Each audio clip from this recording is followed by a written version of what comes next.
And what's crazy is so there's two things that, to say and bring up as we're talking about this now is, we're doing big corporate campuses, 20, 30 acre campuses where I have 20 units at a campus and it's seeing all sorts of stuff, And and then when I look at like my brother and I own a nursery, and we were actually just talking about the fact of how much time we spend like cultivating and doing all the stuff and rook pruning. So you're gonna kind of like this, but my brother and I have pigs and stuff now to do this stuff because they do all that stuff anyways, and it's for free, and they eat the stuff for what pay. But I keep telling my brother we should just plant grass, put robotic lawnmowers. It'll just kind of cut because in a nursery you don't want anything to grow up because the Right. shade's the bottom of the plant. So I'm like, we could just set little rings and mow.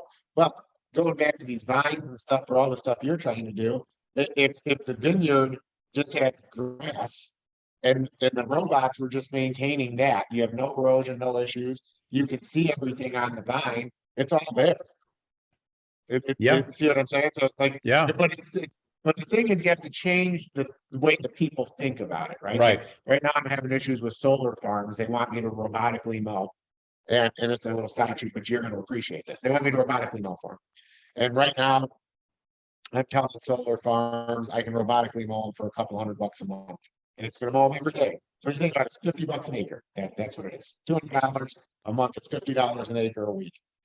And they're like, oh, that seems like a fair price, but we only need you to do it 5 times a year. And I'm like, why? Well, it can't go over our panel. Okay, well, robotic mowers don't work that way. And then you come to find out they're paying $500 an acre to mow it 5 times a year. So I come back and I tell them, I'm really not that much more expensive. Right. And now when your technicians show up to fix the panels, they don't have to deal with that tall grass. They don't have to deal with the bugs. They don't have to Right. deal with the mice because all of these things go away when you cut grass. But it's a no-brainer for me, probably a no-brainer for you. And I still have to convince them to change the way they're. And solar is not Yep. that long. What, 5 or 10 years to change the way they're doing it? Anyways, sorry about that. Now I'm on a rant. No, But I couldn't agree with you more. It's one of the lessons I've learned over the years. I keep having to relearn with patients is that I always take it personally when if you're trying to pitch somebody on your product and they say no, and you're thinking you're hurt and you're upset and oh my goodness, what's wrong with me? And what I've learned in the startup game is there are early adopters. I'm an early adopter of technology. The first iPhone came out, I was the stupid person who waited in line for 5 hours to pay twice as much for a phone that sort of worked. That's me. I'm the early adopter. I find people like me in my industry, in the business I'm in, and they're out there.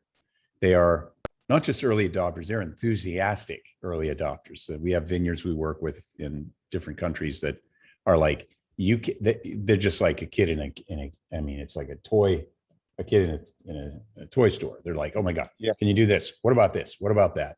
So they have no problem embracing it. And if you get enough of them, they can't make you rich. They can't make you build a gigantic company, but they can certainly get you started.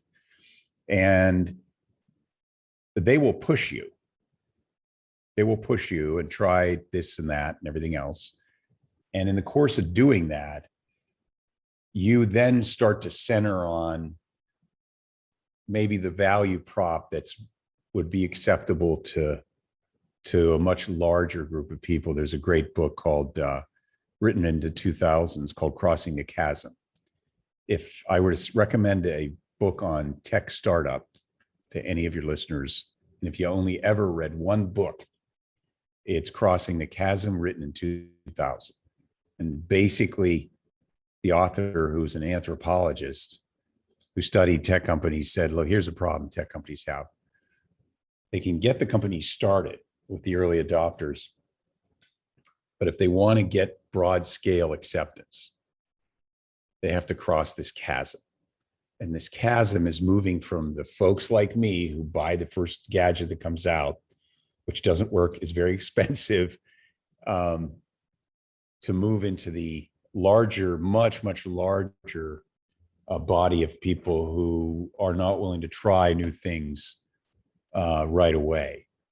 And that crossing that chasm is the hardest thing I think startups do. And one way to get over it is to get enough of these early adopters and to get them to have a consistent view of what you bring in terms of value, and then share that with the other folks. So that's my experience.